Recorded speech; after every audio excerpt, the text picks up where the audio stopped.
Welcome to Iron Sharpens Iron. My name is Jeremy Nettles. I am the evangelist for the River Ridge Church of Christ that meets in Newburgh, Indiana at 5600 Van Road. If you would like to join us for our Sunday morning worship, you can get here at 10, and we would love to have you with us. You can also get here at 4 p.m. for our afternoon worship if that is more convenient for you. And if you would like to join us for our Bible classes, then we meet at 9 o'clock on Sunday mornings for those, as well as 7 p.m. on Wednesdays. Classes for all ages, and we encourage you to come and join us. If you would like to get in touch with us, then you can reach out by phone at 812-550-6234 or send email to info@riverridgechurch.org. That, of course, is our website URL, riverridgechurch.org. And if you go to that website, you can find all sorts of resources that we make available there. One of those resources is the weekly bulletin article that I write, and that appears on the website as well as in a paper copy of the bulletin, which we mail out to a number of people around this community and even some out of state, I believe. If you would like to get on that list, then send an email or a text or whatever to one of those methods I just mentioned. Let us know you want to be added to that list and send your address, of course, and we will get you signed up.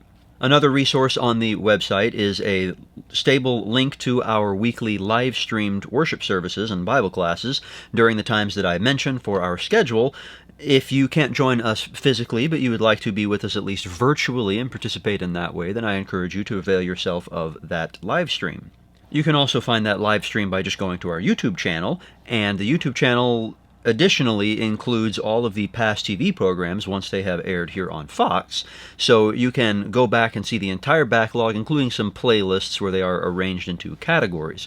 One of those categories is the series that we have been going through for a number of years now, where we have marched through the Bible, and we started with big overviews, and we worked our way down to looking at a book at a time, including some of the very small and obscure books. And that's what we are looking at today. This installment is on the little-known minor prophet Habakkuk. Habakkuk. I said he's a minor prophet. He's also sort of the whiny prophet, and I say that somewhat tongue-in-cheek. It's really not that bad, but the course of the book hinges on Habakkuk's complaints before God and then God's answers to that. It's only 3 chapters, but chapters 1, 2, and 3 are not really the best way to organize this book. Instead, I would say that it should be organized by the prophet's complaint and God's answer first, and then the prophet's second complaint and God's much more elaborate and forceful answer to that second complaint. And then these 2 chunks are followed by the prophet's psalm of faith and praise, which closes out the book. So we'll get into all of that in a moment, but let's start with some background. We can learn everything there is to know about the man Habakkuk by just reading chapter 1, verse 1. The oracle that Habakkuk the prophet saw. That's about it. Yeah, we only know that he was a prophet and that he had some sort of vision which he wrote down and shared with us. Anyway, there's no addressee for this book. Usually we have some kind of a hint as to who is receiving this, not always, but Habakkuk is one of those exceptions where it's just not really clear. With that said, though, it does seem to be pretty obviously intended for the benefit of God's people, the nation at this time of Judah. And we can see that if we jump down into chapter 2 and read verses 2 and 3. And the Lord answered me, write the vision, make it plain on tablets, so he may run who reads it. For still the vision awaits its appointed time. It hastens to the end, it will not lie. If it seems slow, wait for it. It will surely come, it will not delay. So there's a sense that the work that Habakkuk is putting into this book is not going to immediately benefit the present generation, that it's really intended for a generation to come, which is why he needs to write it down and even perhaps engrave it on stone tablets that will last a pretty good long time. And you'll see soon enough that this message, the message of the vision, has to do with God's people, the nation of Judah. When was this written? We don't know exactly, it's uncertain, but I can say it's probably between the years 612 BC and 605 BC. That's pretty specific for me to say that it's uncertain, isn't it? Well, I can explain. The nation, or really empire, of Assyria is not mentioned anywhere in the book of Habakkuk, which would be odd considering the topic, which we'll get to in a moment, if Assyria were still the dominant power in the region, for it to not come up. Nineveh, which for a long time was the capital of Assyria, fell in the year 612. And Babylon started to fill in the void left by Nineveh and Assyria over a period of a few years, and as they were ascending in their power, they invaded the kingdom of Judah in the year 605. Now, in Habakkuk, God predicts this invasion, and the prophet is stunned by it. So clearly the vision is given before the year 605, but also after at least somewhere in the neighborhood of 612, since by then the Assyrian Empire was crumbling. Now, it could go a little earlier than that, because Nineveh was no longer the capital of the Assyrian Empire by the time it fell in 612, and it was sort of on its way out, shall we say, for a while before that. Let's get into the text. We'll read the first complaint from the prophet to God, chapter 1, verse 2. O Lord, how long shall I cry for help, and you will not hear, or cry to you violence, and you will not save? Why do you make me see iniquity, and why do you idly look at wrong? Destruction and violence are before me, strife and contention arise. So the law is paralyzed, and justice never goes forth. For the wicked surround the righteous, so justice goes forth perverted. So this is an early rendition of the classic problem of evil in, let's say, theistic philosophy, I guess. Sometimes it's, instead of the problem of evil, called theodicy. The idea is, well, the Greek word theos is God, and then dike is justice. So the problem of a just God, or how can God be just? And the reason this is considered to be a problem is because we take for granted that God is just, and the oracles of God proclaim that he is just. So we've got his justice on the one hand, but then on the other hand, we've got our observations of all of the evil that is done in this world. And there's not a whole lot of conflict yet until we bring out a third hand for the proclamation in those very same oracles of God that proclaim his justice, that he is also all-powerful. So how can he be all good and all-powerful if we see bad things happening? How can he allow bad things to happen if he is himself just? And this is, well, highly misguided. It's a very myopic view of reality, but it's at least somewhat understandable, and people have been wrestling with this since long before Habakkuk. In this specific case, the problem is that Habakkuk is observing violence and injustice and oppression, and he doesn't understand why God, who has repeatedly declared he is firmly against those things and will pass judgment as a result of them, but he doesn't seem to be doing anything at the present moment. What exactly is the nature of the complaint, the violence, the injustice? Well, it could be from an external source, let's say oppression by the Assyrians, and that is a view held by many, but I don't think that's what he's talking about, because he said in verse 4, so the law is paralyzed, and justice goes forth perverted. This is a domestic issue about the law in the kingdom of Judah. It's not about oppression by a neighboring power. It's oppression by their own brothers and a refusal to apply God's law. Because, well, nobody would be surprised that a foreign power comes in and oppresses. That's not about their breaches of Israel's law. That goes without saying. So it's an internal problem, and that's why Habakkuk is confused about it. How does God answer? Verse 5. Look among the nations and see. Wonder and be astounded, for I am doing a work in your days that you would not believe if told. For behold, I am raising up the Chaldeans, that bitter and hasty nation, who march through the breadth of the earth, to seize dwellings not their own. They are dreaded and fearsome. Their justice and dignity go forth from themselves. Their horses are swifter than leopards, more fierce than the evening wolves. Their horsemen press proudly on. Their horsemen come from afar. They fly like an eagle, swift to devour. They all come for violence, all their faces forward. They gather captives like sand. At kings they scoff, and at rulers they laugh. They laugh at every fortress, for they pile up earth and take it. Then they sweep by like the wind and go on, guilty men, whose own might is their God. Wow. That's a pretty big mobilization. Is this just in response to Habakkuk's complaint? No, this is something that God had already planned long before Habakkuk ever said anything about the injustice and oppression going on in Judah.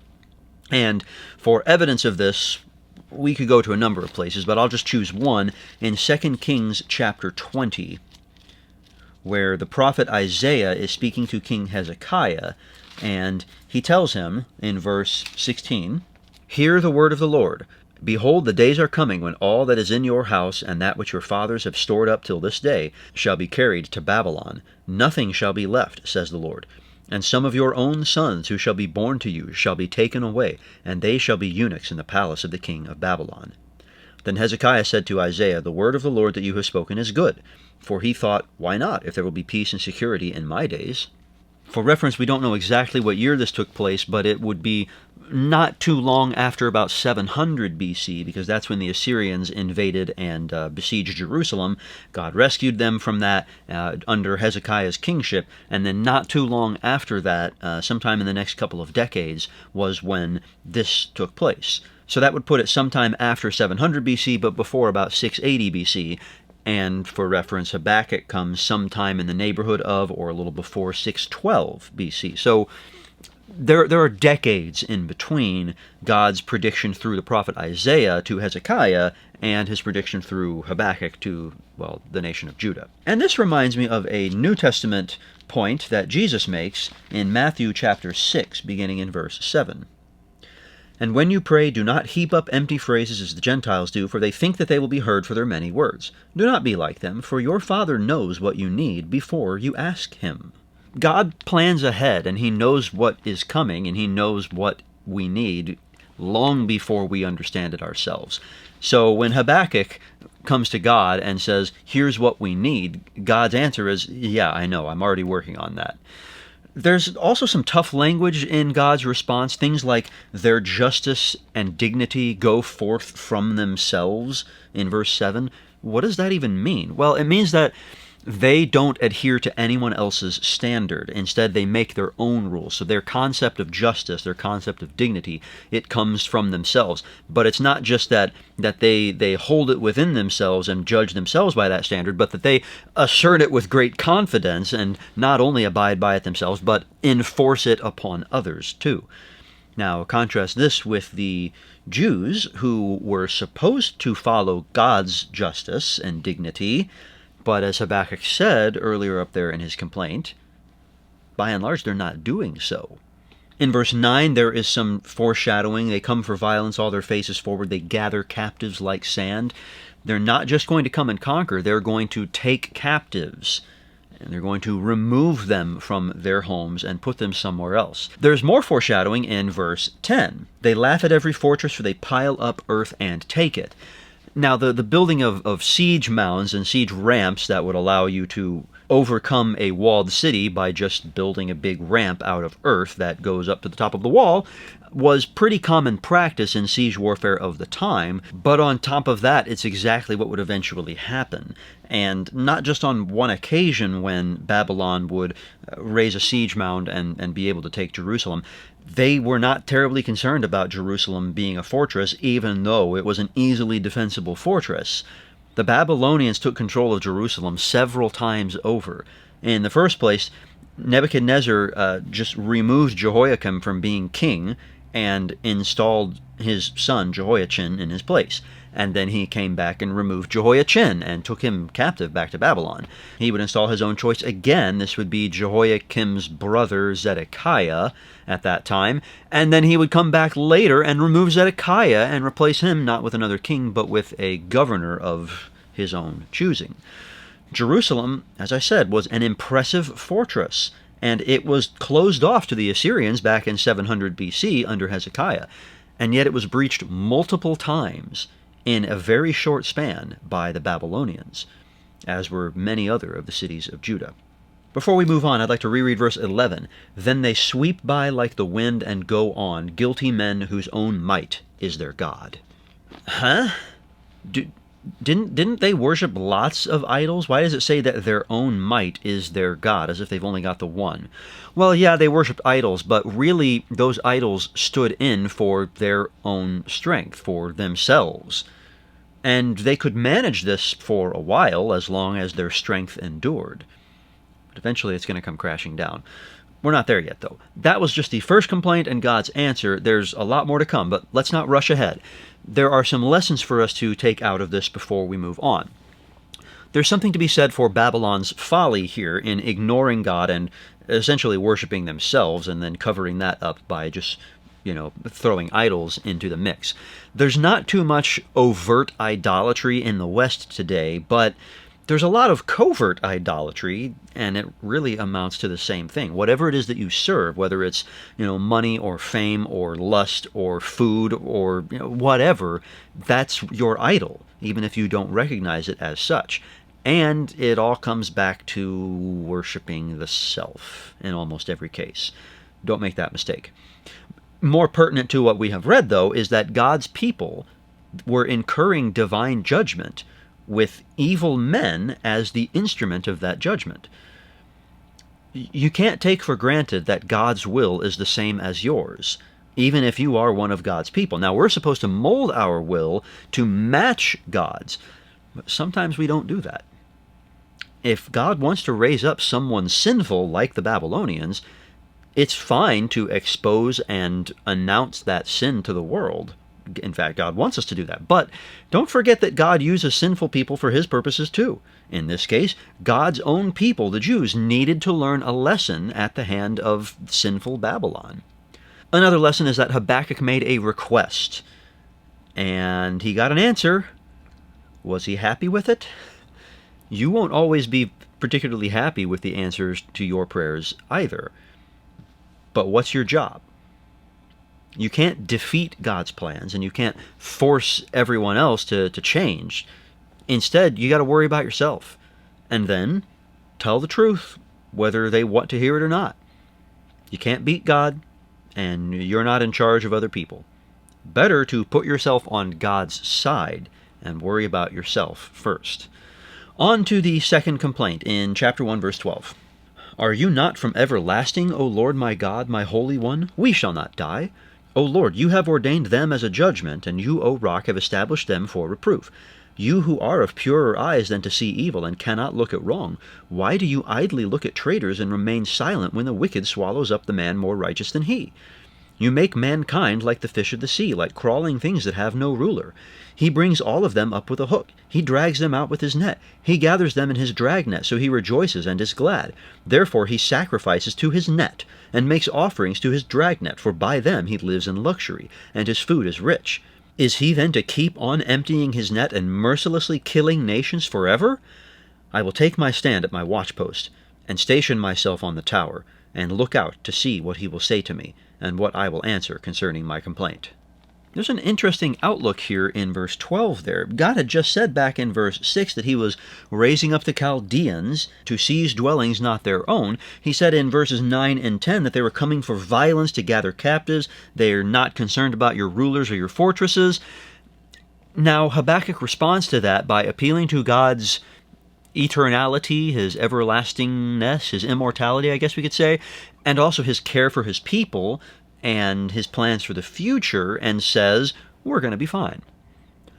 So on the one hand, he's displaying great faith in God and in several of God's character traits, but he's also using those to gut God's answer of its meaning, and that's a little weird. His outlook in verse 13, which we talked about a couple of minutes ago, is different, though. It's as if he's questioning God's decision now. He's implying that God's decision fails to meet up to God's own standard. I know these things to be true, and yet God is also saying this, and I'm struggling to reconcile the two with each other. And it seems like it is a hopeless mismatch. Moving on into verse 14, this imagery of the fish of the sea, the idea is that in the face of Babylon, the nations are disorganized and defenseless and ripe for the picking, so to speak. And so the one with the net and the hooks, mentioned in verse 15, which is representing Babylon, wins. And it seems like might makes right. In verse 16, he said that he, that's the representative of Babylon, worships the implements of his power, the net and the dragnet, for by them he lives in luxury. Okay, those things not only symbolize his power, but also their subjugation of the other nations, which is to say the very act of sin and folly that has been discussed earlier in the chapter. So now we're with Habakkuk and questioning, why does God allow this? See, Habakkuk's case is that God shouldn't permit the Chaldeans to punish even the evil Judeans, because even the evil Judeans aren't as bad as the Chaldeans. He said in verse 13, "Why do you remain silent while the wicked swallows up the man more righteous than he?" And this reflects a common misunderstanding, that the worse you sin, the more quickly and severely God will and ought to punish you.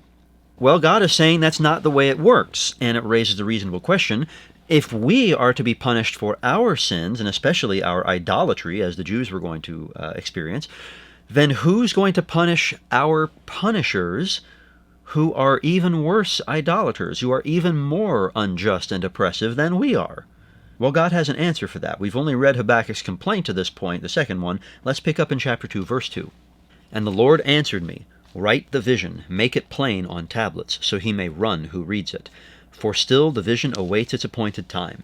It hastens to the end, it will not lie. If it seems slow, wait for it. It will surely come, it will not delay. Behold, his soul is puffed up. It is not upright within him, but the righteous shall live by his faith." Why is Habakkuk to write this portion on the tablets, but I guess not chapter 1? God wants there to be a long-standing testimony. I told you this was coming a long time ago, is the point. Verse 3 says that there is an appointed time, and it's going to be after Habakkuk is gone. He's not able to bear witness anymore to his countrymen.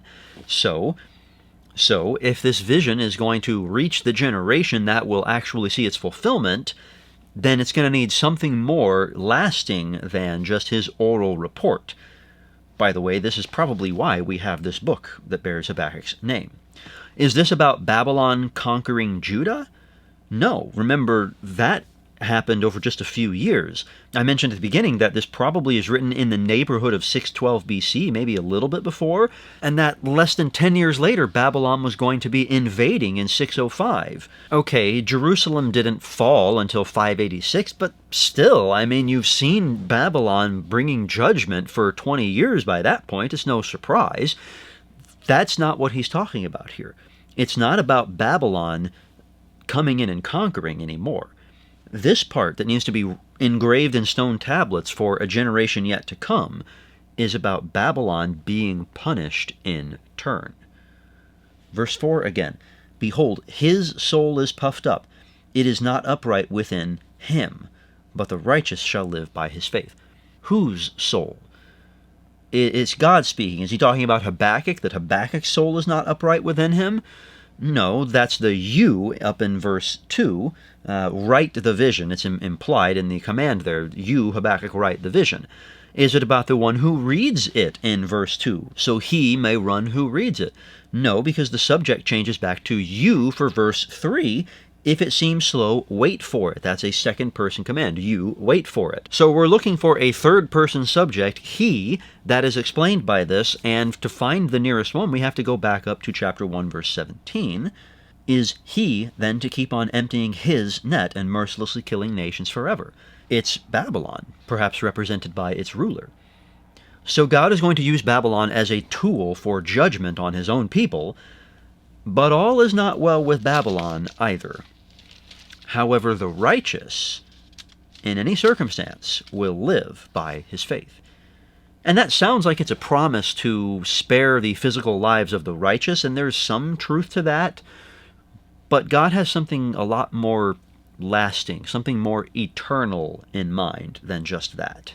Okay, let's sum up Habakkuk's second complaint and the first part of God's second answer. God is mad about all sin, not just the sins of the people that I don't like, not just about the sins of the people who are way worse than I am. We might think that we are lucky to live on this side of the cross because God is far less angry now than he was then. But that's not really the case. God's plenty angry now, too. In Romans chapter 1, verse 18, we read, "For the wrath of God is revealed from heaven against all ungodliness and unrighteousness of men, who by their unrighteousness suppress the truth." And I have a long list of other passages that I would like to get to, but just for the sake of time, we're going to have to skip. The point is, the unrighteous do face God's righteous wrath. But he has put options before us, one of which is to be faithful to him, in which case he will make us righteous. Now, in the latter portion of Habakkuk 2, God continues his answer and reassures Habakkuk that he knows what he's doing, that he does see the plight of the righteous, and he's going to see that everyone gets what he deserves, including especially the Babylonians, who definitely have some judgment coming their way. And Habakkuk's response to that in chapter 3 is kind of unexpected. I called it earlier a psalm of faith and praise. It's a poem that the prophet composed. It bears all the hallmarks of the Psalms. Just compare it with the book of Psalms, and you'll see the points that it has in common there.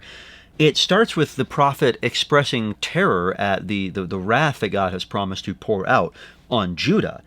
But then it ends with an expression of confidence that God knows what he's doing, that he's going to not only punish the Jews who need to be punished, but also those among the punishers, Babylon, who need to be punished, which is an even longer list. Habakkuk has learned to put away his indignation at what God is going to bring on his own people, and instead calm down and patiently wait for God to do what he said he's going to do. And meanwhile, to busy himself keeping God's commandments. And so he says in verses 17 through 19, "Though the fig tree should not blossom, nor fruit be on the vines, the produce of the olive fail, and the fields yield no food, the flock be cut off from the fold, and there be no herd in the stalls, yet I will rejoice in the Lord. I will take joy in the God of my salvation. God the Lord is my strength. He makes my feet like the deer's. He makes me tread on my high places." It's easy to grow impatient and to feel that God isn't serving up justice properly by our estimation. It's easy to find fault with everyone but yourself, and then to be frustrated with God's long-suffering attitude toward those others, or even to outright deny that God is long-suffering, or to deny God himself. You haven't earned, no one has earned, God's love or salvation. But we can certainly get him to retract the offer if we act like Babylon did and create gods in our own image, and worship only ourselves, in effect.